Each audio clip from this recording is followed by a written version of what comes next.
Les boissons énergisantes sont tellement populaires que, selon certains experts, elles sont en voie de remplacer le café chez toute une génération de consommateurs.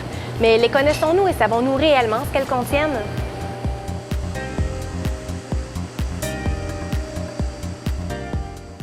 L'effet énergisant de ces boissons est dû au sucre et à la caféine qu'elles contiennent.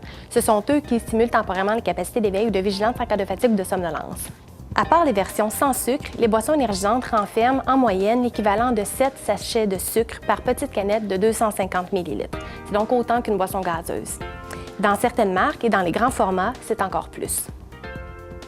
Certains fabricants prétendent que la taurine ou le glucuronolactone participent à leur effet énergisant. Pourtant, aucune preuve ne permet de conclure que ces ingrédients participent à leur effet stimulant ni n'accroissent la vivacité mentale. Puis, même si c'est une pratique courante, ces boissons ne sont pas vraiment conseillées pour la pratique de sport.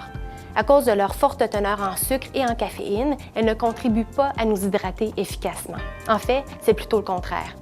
Et à cause de leur forte teneur en sucre, elles restent plus longtemps dans l'estomac que l'eau ou que les boissons pour sportifs. Elles ne sont donc pas un carburant idéal ni de bonnes boissons de récupération. Et puis c'est la même chose pour les soirées bien arrosées, puisqu'il est vivement déconseillé de boire des boissons énergisantes en même temps que de l'alcool. La principale raison est que l'effet stimulant des boissons énergisantes fait en sorte qu'on ressent moins l'effet déprimant de l'alcool.